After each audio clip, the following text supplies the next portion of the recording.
You ever heard the name Jennifer Schuett? Yes. Did you ever have occasion to come in contact with her? Yes. Tell me about that. No. This suspect has been on the run for 19 years, but in 15 seconds, he's going to lose control for the first time. There's two sides to every story. There is no other side to the story. If you were to see her, I think you would be extremely proud of her. I really do. She's alive. She's alive. She's alive. Let me tell you, she's right now.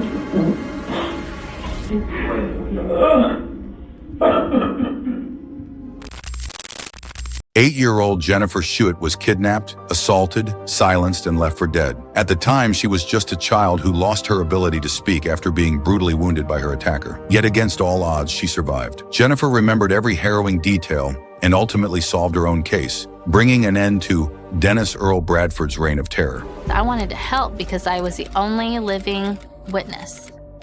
In the small town of Dickinson, Texas, curious little Jennifer lived with her single mother, Ellen, in a modest apartment in a rough neighborhood. As far as I can remember back in my childhood, I just didn't like the dark or sleeping alone. So I found comfort in going to bed with my mom. We were all that we had was each other. On August 9, 1990 at 2:30 a.m., Ellen exceptionally asked Jennifer to go sleep in her own room because she needed to wake up early the next morning. Jennifer went to her room and read until she fell asleep. In the morning, Ellen can't find Jennifer, and the window of her bedroom leading out to the parking lot is wide open. Sometime early Friday morning, 8-year-old Jennifer Schuett was abducted from her apartment bedroom. Jennifer's mother entered the bedroom and found the bedroom window open and her daughter gone. When Jennifer, there was no sign of her, she was just gone. When the police arrived, they immediately began their search. It started to become evident very quickly to the officers that this was not just a runaway case. As anything new develops, I'll be more than happy to talk with you about it. Later that day at 6:30 p.m., the police received a chilling call from local parents. Their children, playing in a field near the town, had stumbled across something horrifying, the body of a little girl. And I remember being put into the life flight helicopter. Realizing the gravity of the situation, the officers knew they were running out of time. As she's airlifted, I'm thinking that we're obviously going to have a murder case here. The girl was rushed to the hospital, but her injuries were so severe that her survival seemed almost impossible. Jennifer's condition was grave. Her throat had been cut from ear to ear. We felt that she probably would have been sexually assaulted. And really then, at 8 years old, you don't really understand what rape means. Jennifer was in such a horrific state that her mother was barred from entering the room. And you could see, that she was very fearful. Inexplicably, her attacker had missed all the major arteries in her neck. It was big news in the tiny town of Dickinson, Texas. Jennifer's mother was frantic. It's just been us two together. We completed her surgery. Her airway is stable. When Jennifer regained consciousness after surgery, her behavior changed dramatically. I was kind of a hard patient to deal with because I had a lot of male doctors and I was scared of males. The Dickinson Police Department assigned an entire squad to guard her hospital room. However, this presence, combined with the male doctors and hospital staff, kept Jennifer in a constant state of panic. Everyone was a suspect in my book. A peculiar detail at the time was her distrust of all police officers, a fact that would later make much more sense when Jennifer began sharing her story. With Jennifer, we knew that we had a survivor that couldn't speak. The challenges were to extract information from her. Now, we're talking about an 8-year-old. Unable to speak directly with the investigator, Jennifer was handed a notebook and pens to answer questions in writing. It was mainly me writing notes to my mother, and then she would hand them to the officer outside. Despite being only 8 years old, she was remarkably intelligent and highly detail-oriented in describing the events. Jennifer explained that after falling asleep in her bedroom, she woke up in the arms of a stranger. He was running with me, carrying me down the sidewalk, and I immediately tried to scream, but he covered my nose and mouth. He whispered to her that he was a police officer and told her to stay calm. He carried her to a car where he held her on his lap as they drove away. At that moment, Jennifer realized something was terribly wrong. On one hand, she believed police officers were the good guys, but on the other, she had always been told never to trust strangers. As a child, I wanted to believe him, but the part of me that was scared of the dark knew that there was something really wrong here. This insight helped investigators understand her deep mistrust of men, especially police officers. I started to realize that I had actually been kidnapped. I was very afraid of what would happen next. To calm her down, the man pulled into a local elementary school. There, he told her they would wait until sunrise for her mother to come and pick her up. I remember anxiously waiting for those headlights, but they never came. The man was smoking, drinking, and offering Jennifer candy, a glaring red flag for anyone familiar with stranger danger programs or child safety education taught in schools at the time. I remember him saying, "Well, your mom's not coming," and starting up the car. They drove out of town and stopped in a field. As they arrived, Jennifer began to ask questions. I was a very curious 8-year-old. I was kind of interrogating him. I was wanting him to prove to me that he was a police officer. I wanted to know, where's your gun? Where's your badge? He told me once parked that his gun was in the back seat. So I stood on the front bucket seat of the vehicle to look into the back seat. And then it happened. Out of respect for Jennifer and the other victims of her attacker, we won't delve into the assault, as it is extremely graphic. When she regained consciousness, she found herself being dragged by her ankle naked through the field. Remarkably, even at such a young age, Jennifer knew exactly what to do in this desperate situation. She played dead, realizing it was her only chance to survive. And he dropped my legs. I heard him walk off. The man left her for dead, abandoning her on top of an anthill. As the sun rose, Jennifer could hear children playing and dogs barking nearby. I realized I couldn't scream. I had just enough strength to throw my right hand on top of my neck. And I looked at my hand and it was full of blood. Though she was slipping in and out of consciousness, the fire ants biting her skin kept jolting her awake. Even as death loomed, Jennifer focused on memorizing every detail she could remember, determined that if she survived, she would catch her attacker. I remember saying that he looked greasy and like he may have had a scar or something on his face. I remember writing down that there were beer cans in the car and the brand of cigarettes that he had, just every little detail that I could remember, everything that I thought would help in finding him. While in the car earlier, Jennifer had managed to ask the man questions and even got him to reveal his name. And so I wrote, he said his name was Dennis. A sketch artist was later brought in to help Jennifer turn her memories into something the police could use. I couldn't talk, and I'm trying to describe a person through notes. Without her saying a single word, Jennifer successfully contributed to creating a sketch, but unfortunately, the case still didn't gain traction. The police released the sketch to the public, but it led nowhere. Despite their efforts, the small police department could only recover a few pieces of clothing from Jennifer and her attacker at the scene. It was just so frustrating to me to not be able to say what I wanted to in the way that I wanted to say it. Jennifer, meanwhile, grew increasingly frustrated, unable to express her thoughts and disagreements. Then, something miraculous happened. During one of her silent outbursts, a faint sound emerged from her throat. Doctors were stunned. Her vocal cords had been severely damaged, essentially severed, and were not expected to heal. Yet against all odds, they had started to reconnect. I even regained my voice while I was in the hospital. I like to say I haven't shut up since. Not long after, Jennifer was discharged from the hospital, returned home, and even went back to school the following year. But going back out into this world where you were just so viciously attacked, who would want to go back into that? She wasn't the only one enduring trauma at the time. The entire small town of Dickinson felt the weight of her ordeal. Because the whole community was on edge. No one knew who had done this to me.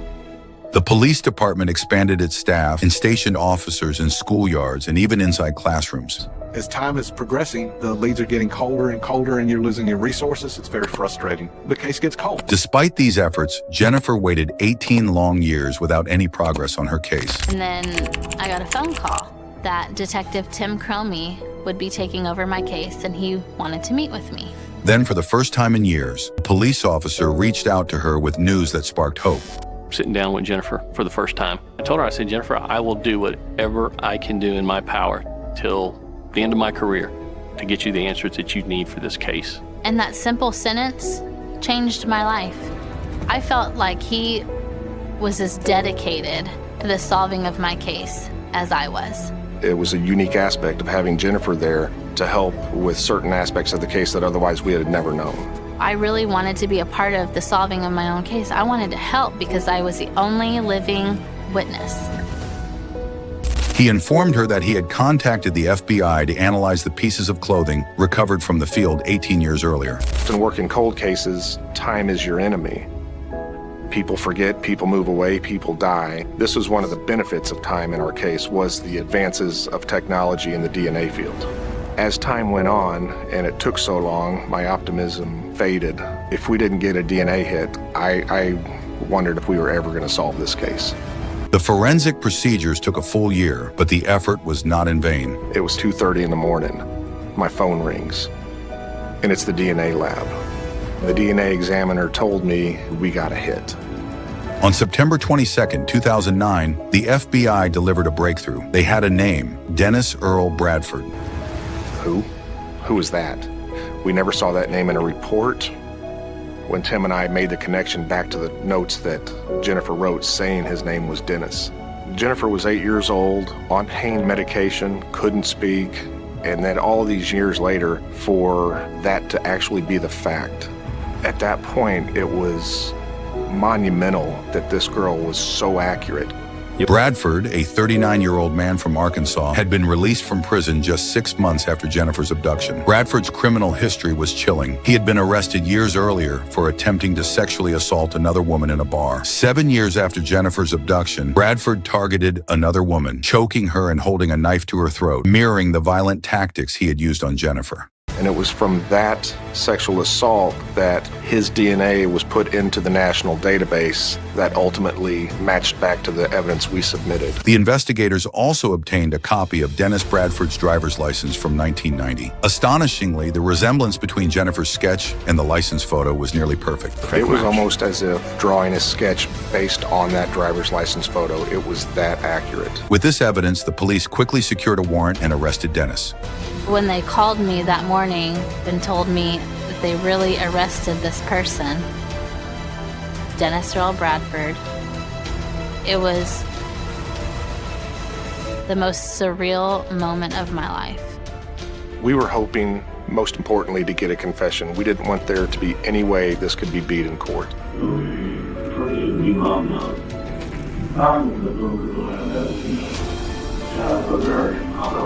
And she was freaking out that I just all worried it would be hard. I told the little girl that I was a police officer. I told her I was, she was so scared. I just lost it. I was like a savage animal. So it's like, I don't know why.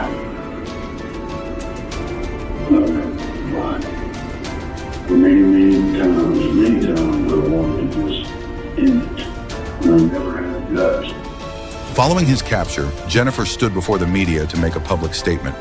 Above all, I'd like to thank Detective Tim Coney with the Dickinson Police Department and Special Agent Richard Renison with the FBI for all of their hard work and dedication over the last year and a half, and for his promise from day one, never giving up on my case, and for hearing my voice and seeing my determination. She then began preparing for the trial, during which Dennis was expected to plead guilty. Anything to say to Jennifer Schuett, Dennis? So we were like, wow, how great would it be to pick August 10th, 20 years to the day of the attack, and kind of just come full circle and close it out. I remember staying up late, endless nights, trying to perfect my victim impact statement, just trying to perfect what I wanted to say. I had 19 years worth of things to say to this person. But the trial never took place. Before it could begin, Dennis Bradford took his own life, hanging himself in his jail cell. On the day the trial was originally scheduled, Jennifer visited Bradford's grave to read her victim impact statement. Dennis Bradford, you chose the wrong little 45-pound, 8-year-old girl to try and murder, because for 19 years, I've thought of you every single day and helped in searching for you. In my heart, I knew you were out there. And now I know, listening to my heart all of these years and never giving up on finding you, I was right.